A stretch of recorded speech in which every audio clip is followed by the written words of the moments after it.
Damit d'abord la présence de la presse ñëw teew si fii tey masse di gërëm di sant le bureau municipal ak le conseil municipal de la ville de Dakar di gërëm di sant suñu mbokk yi nekk ay maire ci biir département de Dakar ak ci région de Dakar ak fépp fu ñu mën ci bàyyi ko biir Sénégal ñëw fekk si tey jotaay bi. gërëm tamit di sant tamit techniciens yi ak experts yi moo xam ay professeurs moo xam ay docteurs ñëw ne dañuy bokk seen xalaat bokk seen xam-xam ak ñun mbokki ville de Dakar ak ñun askanu Dakar nu ngeen ko xamee lundi la ñuy amal fii biir Dakar lu ñuy wooye le forum mondial de l'eau waxtaanee ndox biir àdduna bi parce que ndox mooy la vie mooy àdduna daanaka ndox ci lu ëpp solo ci àdduna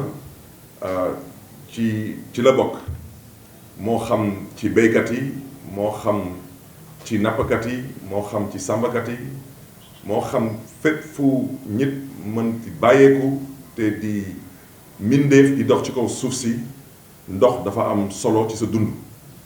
moo tax ñun ville de Dakar ñun ñoo sàkk woon bitim réew mën a am possibilité wu organiser fii Dakar forum mondial de l'eau may jaajëfee nag ñu ma fi jiitu ñoom ci seen taxawaay moo tax tey Dakar mën a accueillir lii di forum mondial de l'eau forum boobu nag ñun ville de Dakar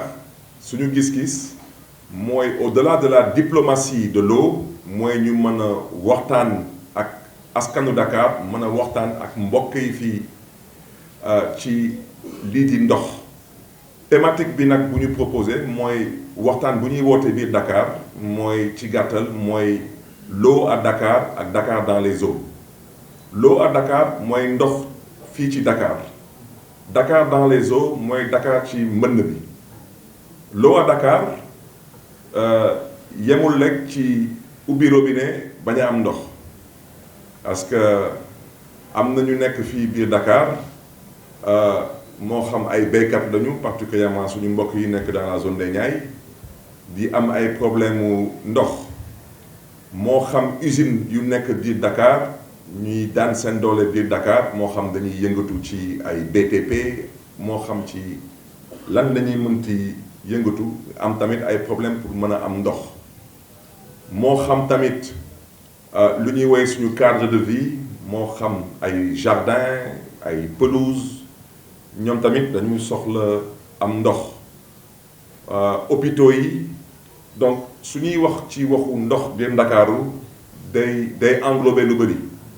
wante Dakar biig rek amoon na fi benn incendie ci salle des ventes bañ fay dem suñu mbokk sapeur pompier yi am fa ay jafe-jafe lool bu mën a fay safara bi ndax lan ndax ñàkk am bouche d'incendie biir Dakar dëkk bu mel ni Dakar lu fi toll ci 7 millions bu doomu aadama ñi fi yeewu te amul benn bouche d'incendie moo xam ci université yi moo xam ci yenn hôpitaux yi moo xam ci yenn marché yi loolu lu jar a bàyyi xel la Dakar nag dans les eaux mooy Dakar ci mbënn bi ñu mën ko waxtaane tamit parce que ay mbokk yu bëri ñuy yeewu fii biir département de Dakar ak ci région de Dakar daanaka du ñu yàkkamti nawet loolu nag foog ñu waxtaane ko parce que dafa jaaduwul ci dëkk bu mel ni Sénégal yàlla baaxee ñu ay nit ñu am xam-xam moo xam ay architecte moo xam ay urbaniste moo xam fu ñu mënti bàyyeeku mais ñoom daanaka saay bu ñuy wax ci waxu tabax dëkk bu bees seen xam-xam màcc na ci lool ñuy toog tey di gis Sénégal particulièrement Dakar ñuy tabax ay dëkk te assainissement du fa am tey su ñu demee tey biir département de Rufisque région de Dakar ñu xam ay gox ñu mel ni ay Kër Ndiaye Lo ay Sangalkam ay Ndiakhidat ay Bambilor ay Kër Massar ay Lac Rose daanaka benn assainissement amu fa je pense su ma juumulee Tivaouane Peulh rek moo am assainissement kon loolu tamit foog ñu waxtaanee ko biir Dakar bii bëri na ay bërëb ay nit di fa yeew amuñu fa benn assainissement te état mooy joxe permis de lotir état mooy joxe këyit pour nga mën a am courant mën a am ndox ak mën a am yaakaar mën a am këyit moo xam dañ koy woowee bail moo xam dañ koy woowee titre foncier moo tax ñu wootee waxtaan bi parce que Dakar toll na tey fu ñu nar a toog ñu waxtaanee suñu dëkkuwaay ak waxtaanee tamit suñu mode de vie bu ci des nag suñ ci eggee mbokk yi xam naa experts yi ñoom suñu waxtaanee ak mbokk yi je pense que ñu bëri dinañ xam pertinence su thématique bu ñu proposé mooy ndox biir Ndakaaru ak Dakar ci ndox gi parce que géej gi képp ku dëkk Dakar di yeewu Dakar daanaka géej gi dafa bokk ci sa environnement géej gi nag dañ fay sangu géej gi daf ñuy dundal géej gi day taaral Ndakaaru te loolu yëpp foog ñu mën ko waxtaanee kon nag su ma ko tënkee ci wolof moom laa bëggoon wax di gërëm mbokk yi di gërëm ñëpp di sant ñëpp di leen di ñaanal nag waxtaan bi dañuy ñaan yàlla mooy mu nekk waxtaan bu ñuy jural solo ci yeewu solo ci xam-xam ak solo tamit bu ñuy may ñu mën a am beneen taxawaay ci nu ñuy dundee ak ndox gi ak nu ñuy gisee ndox gi kon nag mbokk yi ñu ngi leen di gërëm di leen di sant. damay wax ne ndox en fait le maire Guèye l'a rappelé ndox lu am solo la ci dund mais ndox tam mun na rey parce que y a un de nos profs qui nous disait que l'eau est source de vie mais l'eau également est source de maladie donc dina am ay ndox ñun ñëpp ñoo ko soxla mais am na ndox muy toll dafay lor. moo tax thématique bi man quand bu ma ko gisee bi ñu ma ko proposé dama ne ah monsieur le maire kan moo ko déy peut-être c'est vraiment intéressant parce que Dakar a fait face à ces deux problématiques majeures. La première problématique c'est l'accès, comment satisfaire la demande, ça c'est un. La deuxième problématique c'est les questions d'assainissement. Et quand on dit assainissement c'est parce que il y a la récurrence des inondations et des populations qui souffrent de ces inondations. Nit ñi mbënd mi sonal na leen trop. Donc loolu defe naa ci li gën a tax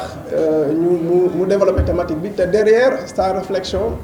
il a même parlé de l'apport de l'eau dans la sécurisation des personnes et ça loolu am na solo tey bu nee Dakar amul bouche d'incendie te bu incendie amee mu am ñu loru donc ndox dina dimbali nit ndox dina sauver nit et ndox dina ko tax mu aussi maintenir ses activités économiques ndox dina tax aussi nit développer donc je crois que la thématique elle est très intéressante. Donc érosion côtière il y a phénomène boo xam ne la tey du Sénégal rek la laal mais presque mën naa wax tous les pays côtiers au monde se font face à l'érosion côtière mais soo jëlee Sénégal les zones les plus vulnérables tey mooy la Grande Côte mooy côté littoral nord bi wala une partie de la Petite Côte mais Sénégal jël na ay jéego yu am solo pour def des ouvrages de protection côtière. Ces ouvrages parfois ont réglé pas mal de problèmes, c'est le cas de Rufisque. Aujourd'hui Saly, ceux qui connaissaient Saly, à un moment donné Saly dem na ba amatul plage. Tey jii on a pu régler le problème ou la question de l'érosion côtière à Saly, mais en fait c'est des investissements parfois très colossaux. Donc c'était un peu ça. Aujourd'hui à Dakar, il y a un programme WACA qui est en train d'être déployé pour protéger les côtes vulnérables de Dakar. En fait, vous savez, ça c'est des décisions politiques. Hein. Le coût de l'eau est fixé par décret. On n'a pas le droit d'augmenter ni de baisser le prix. Oui, mais peut-être ça c'est des politiques étatiques parce que dans le domaine de l'eau au Sénégal, qu'est-ce qui se passe? On a confié la gestion de l'eau à une société affermante, mais il y a un contrôle derrière. La SONES, en fait, dañu dënk ndox mi ki nga xam ne tey dañ ko dënk ne ko jaayal ñu suñu ndox jaay. En fait Sen'Eau jaaykatu ndox la loolu mooy liggéeyam mais li nit ñi xamul mooy le patrimoine, ça veut dire lépp li nga xam ne mooy forage wala mooy usine de production usine buy defar ndox SONES moo ko moom SONES mooy def investissement yi donc Sen'Eau dañ ko laaj moom mu jaay joxe redevance après moom mu doog a jël bénéfice donc loolu état mooy fixer les règles du jeu donc du peut-être état mun na def effort jàppale population yi nga xam ne dañu nekk ci difficulté mu wàññi peut-être le coût mais comme le mètre cube est fixé on te facture au mètre cube et il y a des règles du jeu à respecter. Je crois que loolu c'est le rôle de l'État. Une chose qu'on dit, l'amélioration du climat des affaires, c'est-à-dire yombalal ñi nga xam ne dañuy investir Sénégal accès à l'eau ci la bokk parce que man bu ma bëggee ñëw ma investir Sénégal ma def hôtel par exemple hôtel bi di am coupure ndox man dootuma sawar investir wala ma ñëw ma je trouve un pays non assaini c'est-à-dire le cadre n'est pas favorable pour l'investissement cadre bi permettre man ma jël sama xaalis samay milliards ma dugal ko ci donc ça c'est des efforts et des politiques que l'État doit faire doit mener pour un accès équitable et correct de la ressource en quantité suffisante et en qualité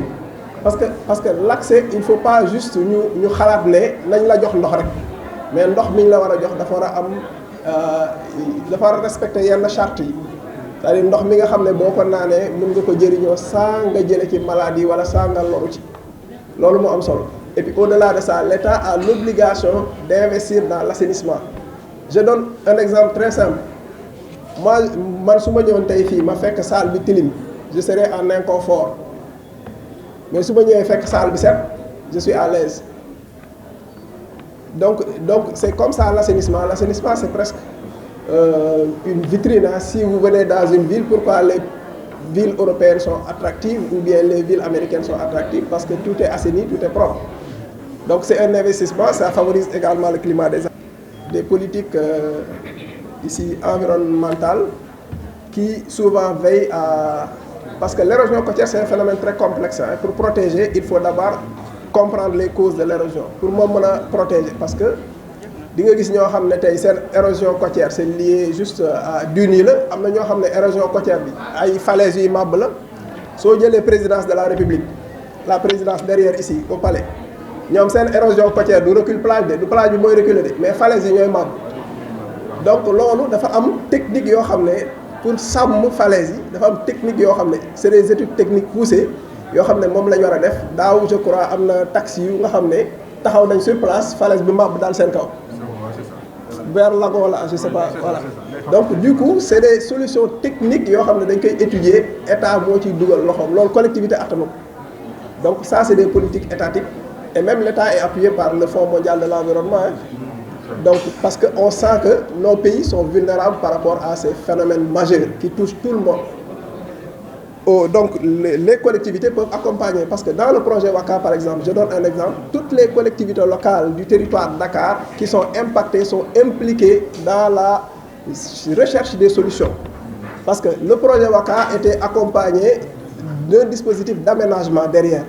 On ne protège pas seulement mais on aménage. Mais on demande aux populations locales qu'est-ce qui vous intéresse dans l'aménagement, qu'est-ce que vous voulez qu'on fasse dans l'aménagement.